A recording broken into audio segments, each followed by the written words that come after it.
Turn my mic on yet. There we go. Good evening, everybody. It's really good to see y'all. Glad you come here tonight, study Bible with me. Glad everybody is doing well. It's so hot today. It has turned to summer. I complain about cold in the winter, but I like hot. Although I had to sit in my air conditioning car a little bit today. It's certainly nice. So it's a great evening to be together. We're going to look at the 9th chapter of 2 Corinthians. If you'd want to get your Bible and look at that, I think we'll read it first, and then I'll make a few comments, which some of my comments, I'm going to use the scripture, and some of my comments, I'm going to use my own opinion on things. That's another advantage to being a teacher, is you get to say what you think. And so the 2 Corinthians, the 9th chapter, I'm going to read that chapter. It's short. And so we'll read that first. There is no need for me to write to you about this service to the Lord's people, for I know your eagerness to help, and I have been boasting about it to the Macedonians, telling them that since last year you in Achaia were ready to give, and your enthusiasm has stirred most of them to action. But I'm sending the brothers in order that your boasting about you in this matter should not prove hollow, but that you may be ready, as I said you would be.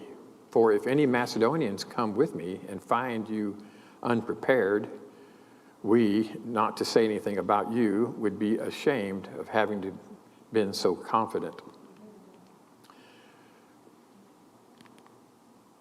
So I thought it necessary to urge the brothers to visit you in advance and finish the arrangements for the generous gift that you had promised. And then it would be ready as a generous gift, not as one grudgingly given. Remember this, whoever sows sparingly will also reap sparingly, and whosoever sows generously will also reap generously. But I am sending the brothers in order that our boast about you in this matter should not prove hollow, but you may be ready as you would be for any Macedonian to come with me and find you unprepared. Oh, excuse me, I went backwards. Let me try to catch myself. Boy, this little thing is hard to operate. I need to get one of you guys to operate this for me. So in verse 7, each of you should give what you have decided in your heart to give, not reluctantly or under compulsion, for God loves a cheerful giver. And God is able to bless you abundantly, so then in all things, at all times, having all that you need, you will abound in every good work. As it is written, they have freely scattered their gifts to the poor. Their righteousness endures forever. Now he who supplies the seed to the sower and bread for food will also supply and increase your store of seed, and will enlarge the harvest of your righteousness.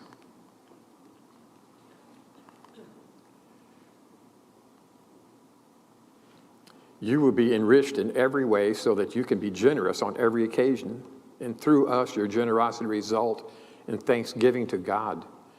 This service that you perform is not only supplying the needs of the Lord's people, but is also overflowing in many expressions of thanks to God. I have 3 or 4 verses that I want to pick out of this reading. I love this reading. Chapter 9 is a beautiful chapter. It's a chapter about how we should give and how we should be generous. And the reason being, God's going to bless us when we do. And so I have a few verses that particularly stand out to me that I want to look at a little bit and make a few comments to. And so I'd start here in 2 Corinthians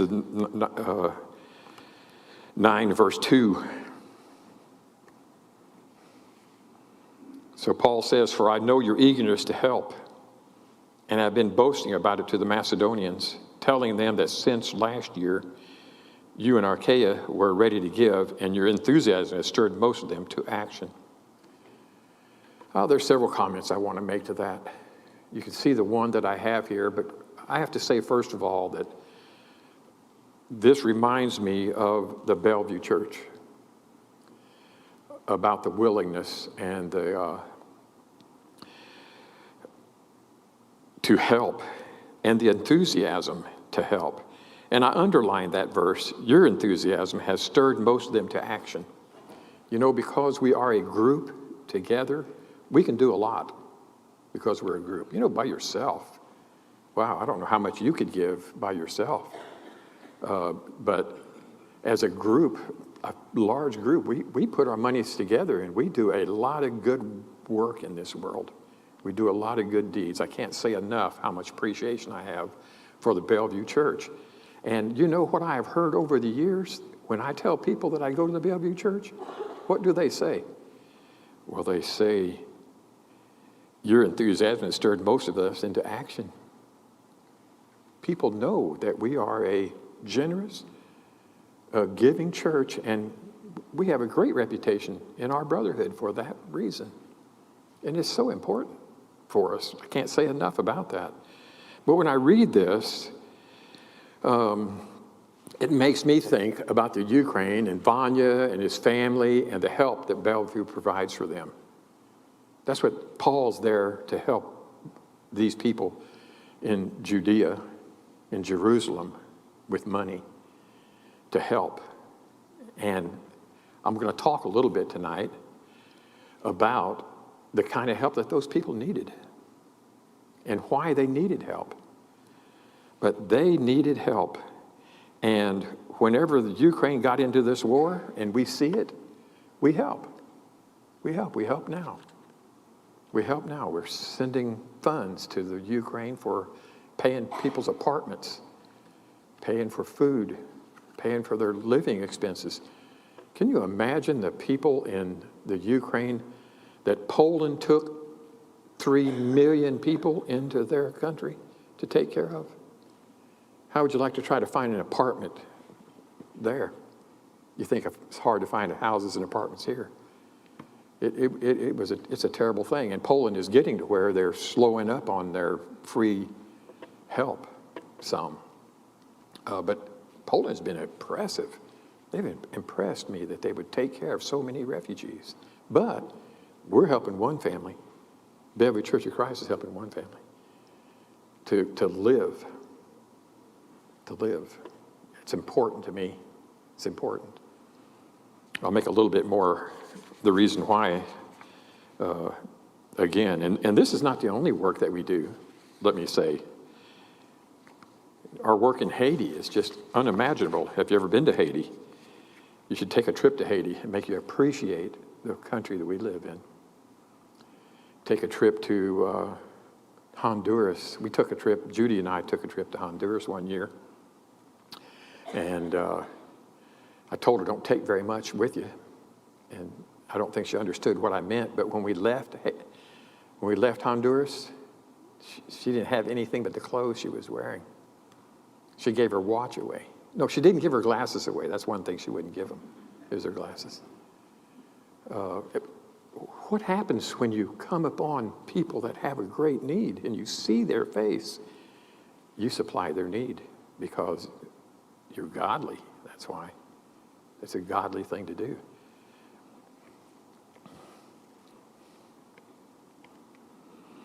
The 6th verse.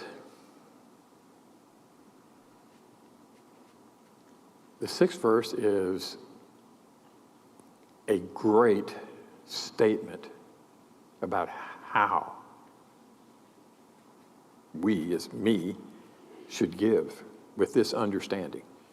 And as Christians, the more we mature in our spirituality, the more we understand this verse.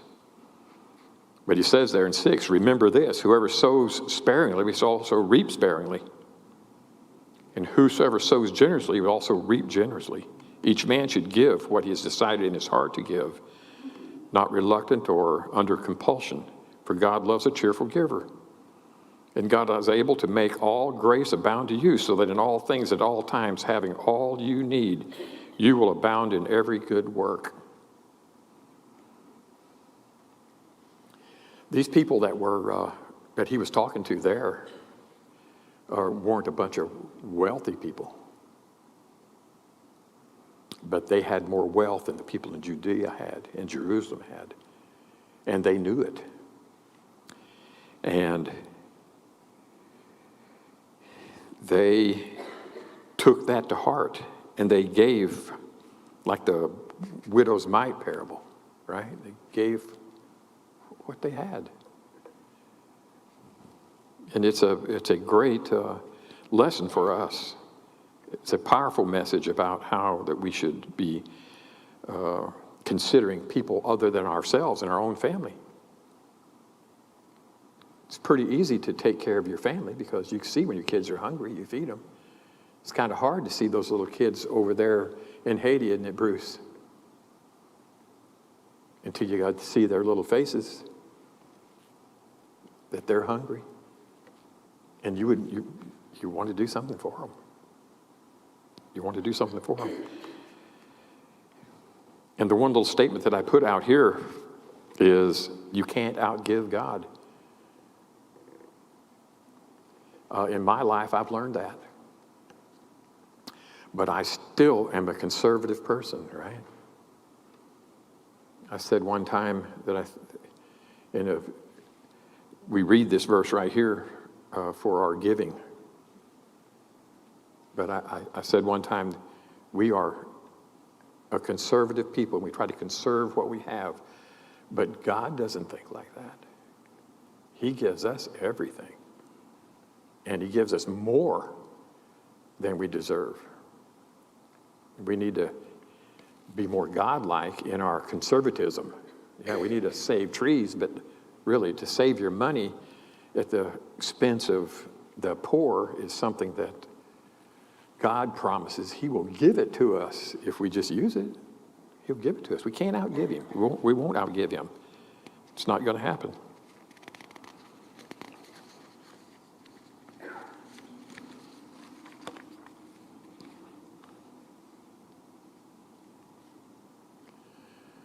This next verse that I want to look at starts at verse 10.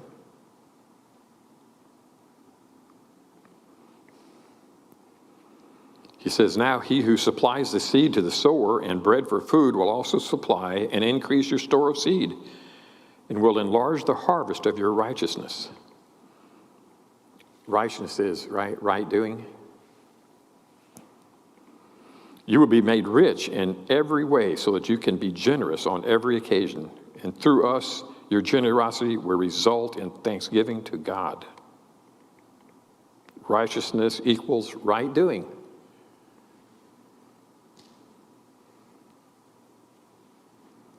And it's not just talking about just money. Righteousness and good deeds is not giving money.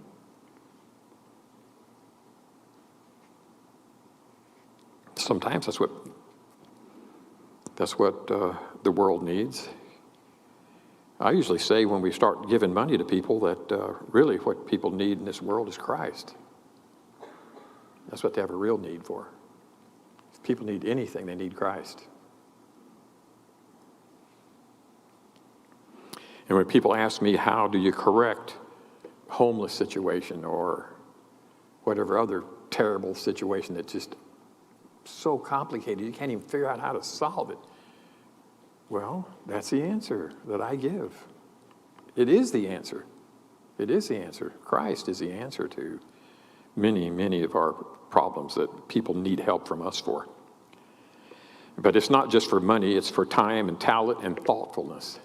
You know, thoughtfulness, I put thoughtfulness, it is important to be thoughtful, right? It is so important to keep on your mind that there are people in the world that need help, and we can help with that. We help in Brazil. We help in Brazil. The Bellevue Church helps in Brazil.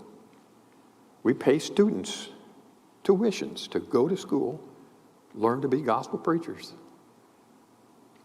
I think we're into the 200s of kids. Not all of them are young. There's a lot of retired people too, but that have gone to school, learned the truth, and have preached the gospel all over Brazil. just amazing. It's an amazing thing. Thoughtfulness, to be thoughtful. Well, we need to think about things that we can do. And so here's my little sermon, I guess. I have a long sermon, but I'm not going to preach it tonight. On this idea about bread for food. God gives seed to plant, and he gives us bread to eat. Churches can turn too much seed into bread to eat by using all the good God gives them on themselves. I want you to think about that just for a minute. To use it on yourself. It's just like at your home. You make a good income, but you spend it all on yourself. You know, your kids need school clothes and you buy a new boat. It's just, you can do that. Churches can do that. Churches can do that. Spend too much money on themselves. Spend too much time, too much interest in the body here, and not enough time on putting the seed out there, outside these doors. Seed, yeah. He gives us plenty of both, but it's a problem if you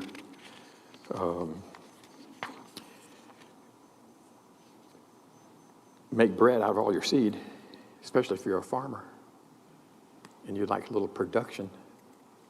And all of a sudden, when you get down there to the spring to plant, you won't have anything to plant. The next year, and I'm going to talk about a famine. That's what we're going to talk about. Next year, you're going to have a famine.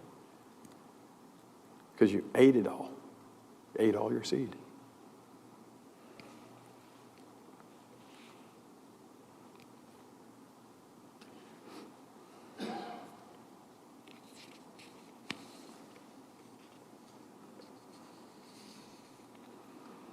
The 14th verse, another verse I'd like to look at, just to talk about just for a moment. And in their prayers for you, their hearts will go out to you because of the surpassing grace of God has given you. Thanks be to God for his indescribable gift. And so I pose a question there. Their prayers is the people they're going to use this money for. They're going to give this money to people. And who are these Gentiles going to give this money to? Can you see a Jew praying for a Gentile?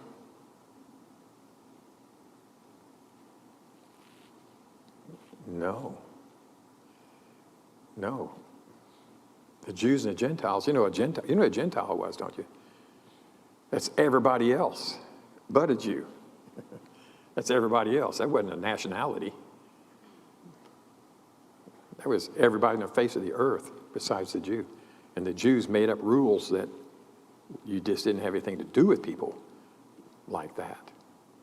And they lived for a long time with that belief. And I'll tell you, you think it's amazing, the story about the Good Samaritan. Well, what's amazing is that they're going to pray. They're going to pray for you. The Jews are going to pray for those Gentiles. They're going to say thanks. Why? They had a great need. They had a great need, and somebody helped them. It's just an amazing verse. It just really is amazing to me. And this verse makes me want to think about this just a little bit more. This idea about the Jews. You know, it took them 14 years before the gospel was ever even preached, or about that, before the gospel was ever preached to Cornelius. Right? It took them 14 years before they spoke.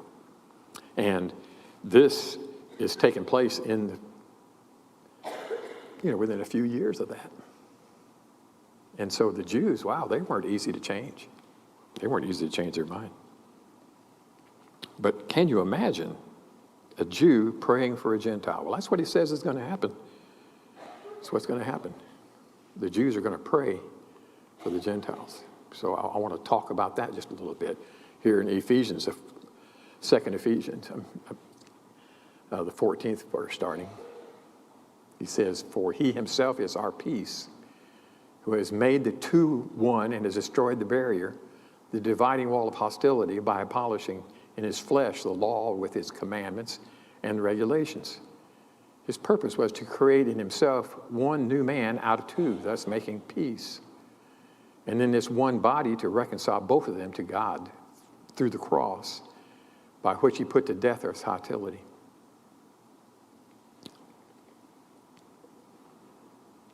This is what Paul's talking about in Ephesians. We're studying Ephesians and Philippians downstairs on Sunday. Paul's talking about this unity in Ephesians. That's what he's talking about. Unity. The unity of Christ. The unity of Christ. The unity of Christ happens because these Corinthians were taking up a collection for the Jews in Jerusalem. So Paul's missionary journeys had two purposes: to evangelize and to raise aid for Judea. That's the two things they had. We'll read a verse. We'll read the verse in Acts that says that very thing. But here's the thought that I had. The Jews are going to pray for the Gentiles. God had a bigger plan to unite the entire Christian world. The missionary journeys was a method that God used, and he uses methods that are just hard to understand, aren't they? I mean, I think of the biggest example, that would be to crucify Christ. Wouldn't have been my plan.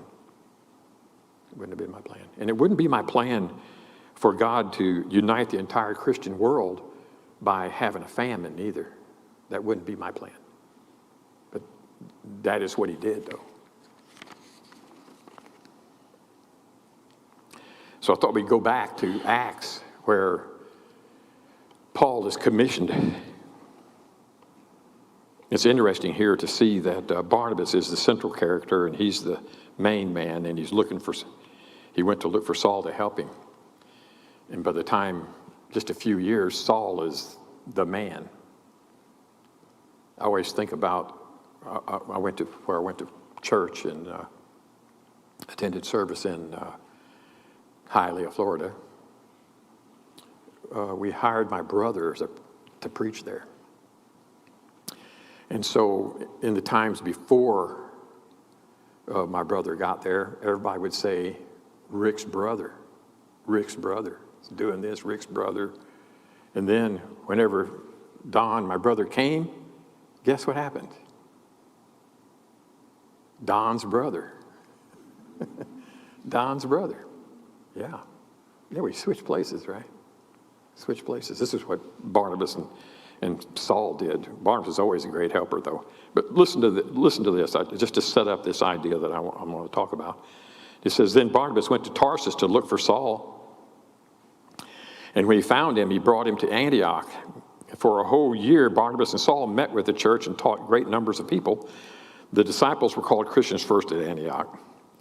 During this time, some of the prophets came down from Jerusalem to Antioch, and one of them, named Agabus, stood up and through the Spirit predicted a severe famine would spread over the entire Roman world. This happened during the reign of Claudius. The disciples, each according to his ability, decided to provide help for the brothers living in Judea. This they did, sending their gift to the elders by Barnabas and Saul. And so Barnabas and Saul, they went on missionary journeys. They collected funds. They converted people, started churches, but they were collecting funds. And they were sent to do that very thing, to collect funds. And this guy, Agabus, talking about a severe famine, I thought that was interesting to think about the situation that Paul is in when he's collecting these funds and the churches in that part of the world. So I look up a little bit about the famine. There are a lot of people said for a long time that the famine was not the whole world. Again, the whole Roman world, if somebody said the whole world, they didn't mean Tennessee, right? They meant Rome, what Rome controlled. That was the whole world. They had a small whole world. But there was a famine, and you know, a famine is not necessarily a drought, which I don't know why. I think about a famine, I think they didn't get any rain. Don't you think that? We have a little farm in my background, and when we didn't get the good rain, we didn't get good crops. In Egypt, this famine, that very famine that they're talking about right there, the Nile flooded that year, about 45, about the time that we're in right here. And because the Nile flooded, they couldn't plant their crops. And so the following year, they had low crops. Egypt sent wheat all over the world, especially to the Romans. Again, it sort of reminds me of the Ukraine and Russia. You know, Russia and Ukraine supply most of the wheat for the world. And so, because they had low crops, guess what happened when you have low crops? I think you all could guess that real easy. What happens when the grocery store has a few groceries? Up, right? They go up. They go up. Josephus writes that many people in Jerusalem were dying because they had no money to buy food. There was a queen came into Jerusalem during that time, recorded history, that saw the people starving in Jerusalem. They were starving to death. People were dying from starvation there in that city. And when she went back home, she got all the money that she could afford to get from everywhere she could get and sent it to Jerusalem so people would have something to eat.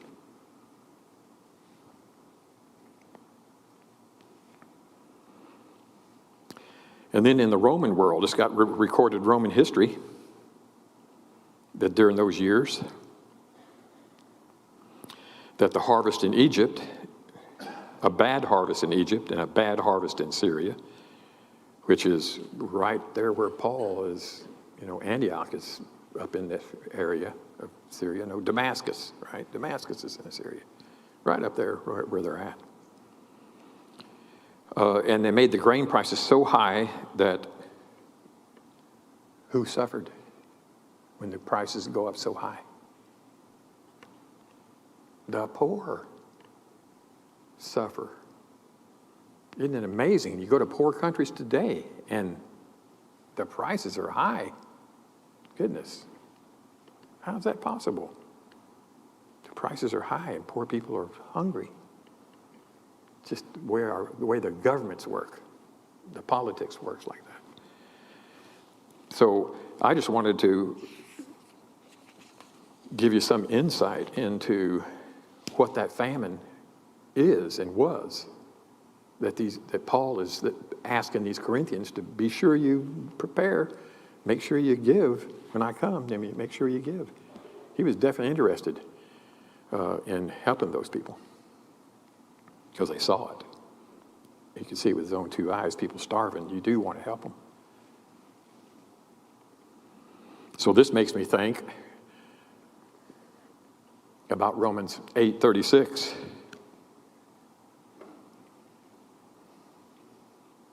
Who shall separate us from the love of Christ? Shall trouble or hardship or persecution or famine or nakedness or danger of sword? I love that verse. Isn't that a great verse? Who has suffered? Nothing's going to separate us from the love of Christ. But think about the connection that Paul has got with that verse and those people that he's speaking to. Not so much us, although we have bad things happen to us. But look at this. There was a famine in the land. When he wrote that, there was a famine in the land. People really were hungry. and doing without, needing help, worldwide needing help. And there was a famine, and he knew it, and he was trying to help, do his best. I don't know, we don't talk about it very much, but the Jews were at war with the Romans. So when you start talking about trouble or hardships, danger of sword, that was real. You know, the Jewish rebellion was going on, and the Jews were doing a pretty good job of throwing the Romans out of Judea. They fought a lot of skirmishes. It ended up where they got tired of those skirmishes and sent enough troops in there to destroy Jerusalem finally, but it took to AD 70 before they did that. But they were fighting a war. Thousands of Jews were fighting thousands of Romans. And then for Christians, both the Jews were persecuting the Christians and the Romans, they were persecuting Christians. Now, whenever I read this verse and I think, shall trouble or hardship or persecution or famine or nakedness or danger or sword, boy, he was talking about what was really going on in those people's lives. That was real. It was real. It wasn't just a poem. It was real. Those people were suffering with those things harshly. And so I was thinking about the Christians, and someone asked me, but anyway, you think they said, is the world going to get any better, or is it just going to keep getting worse? You ever heard anybody say that or something like that? Over and over again.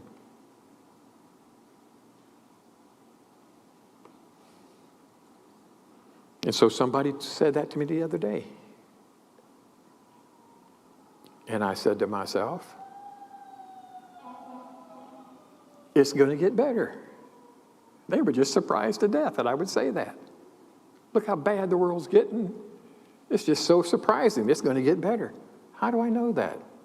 You know, for Christians, it's always gotten better. For Christ followers, for godly people, let's say it like that, it's always gotten better. And so famines and hardships have caused a lot of good changes in mankind. Bad things create good results sometimes.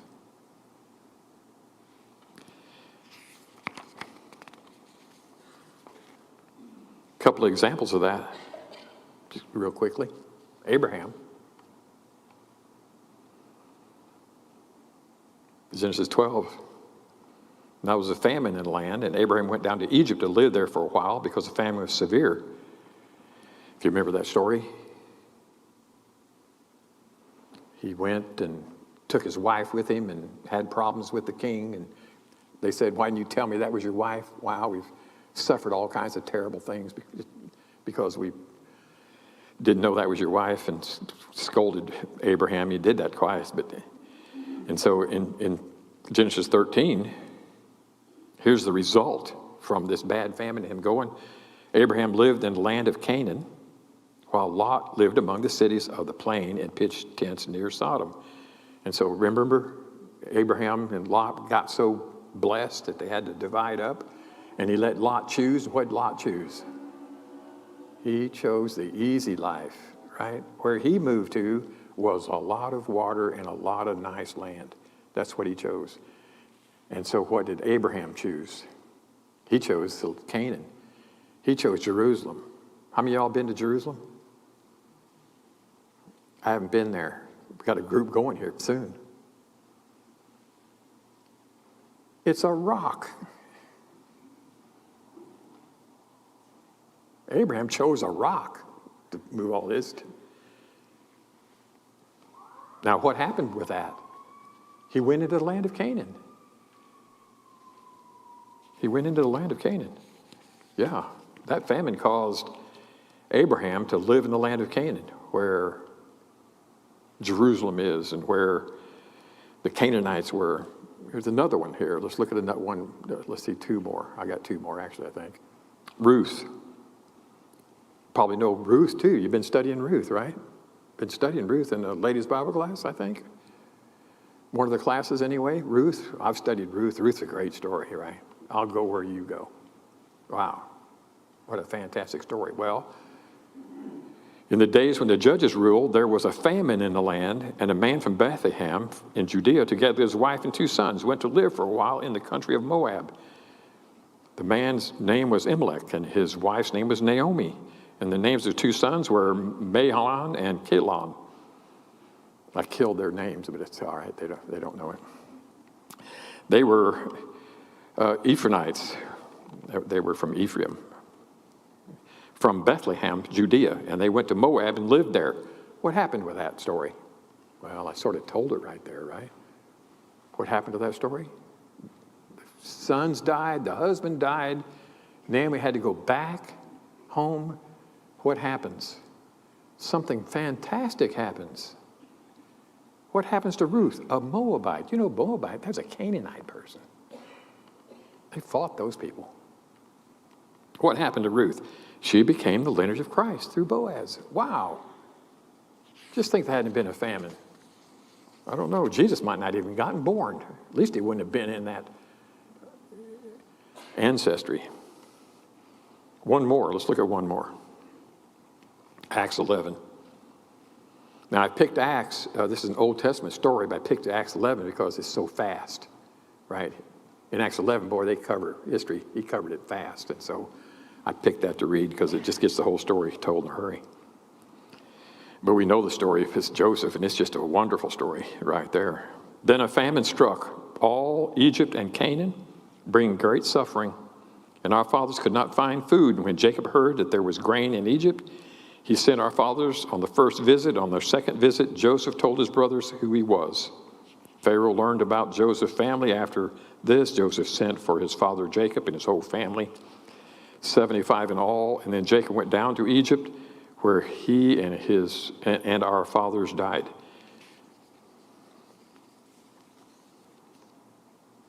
That famine caused the children of Israel.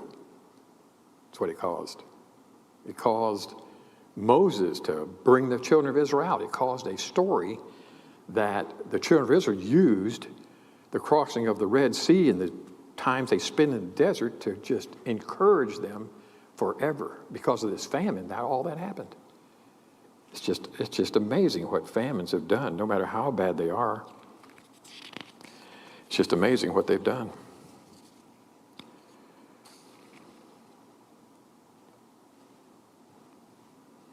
And so what they've done is what I said before is, yes, Paul went to collect money and he went to evangelize, but God sent them to unite the Jews and the Gentiles.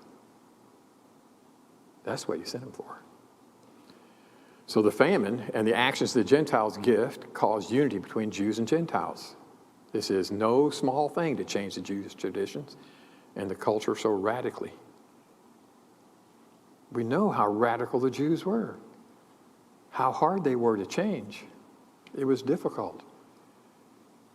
But they accepted the Gentiles and caused unity in the Christian world. Unified the Christian world with the Jews and the Gentiles. And I don't know, you can't say enough.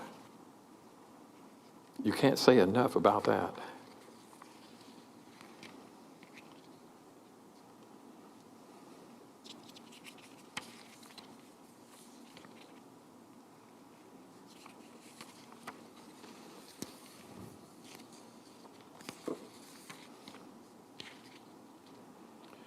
And so I would say this. Helping people who barely know will bring us into a closer fellowship with them. Helping people. You know, that verse said, you've encouraged all kinds of people to do good things. It is so important that we encourage people and we encourage this congregation to do good things. It is just so important that we need to do that.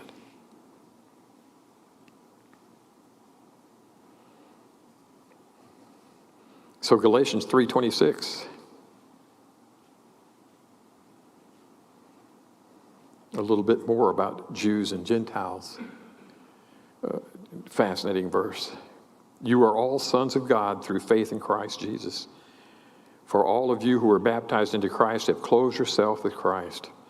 There is neither Jew nor Gentile, slave or free, male or female, for all of you are one in Jesus Christ. If you belong to Christ, then you are Abraham's seed and heirs according to the promise.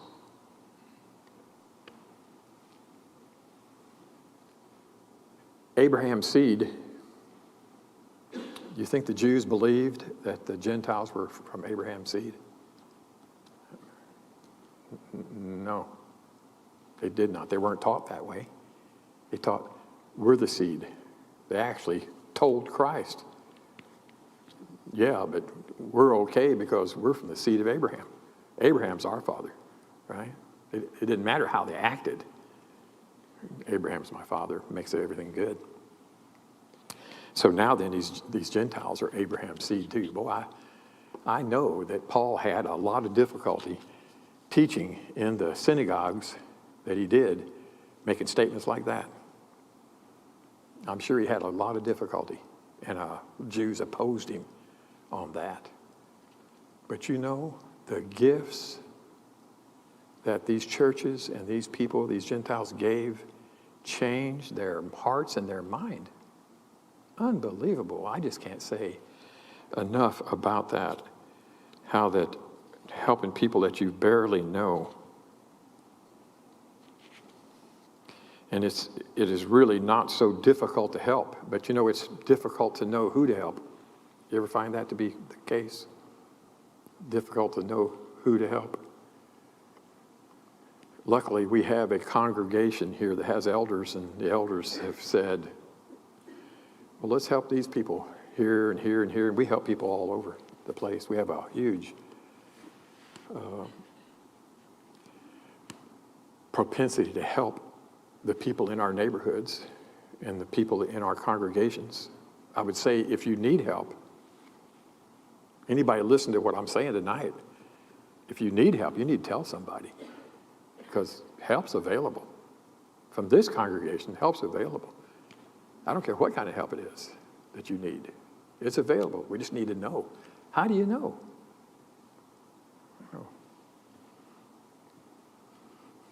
You can tell on your friends. You could do that.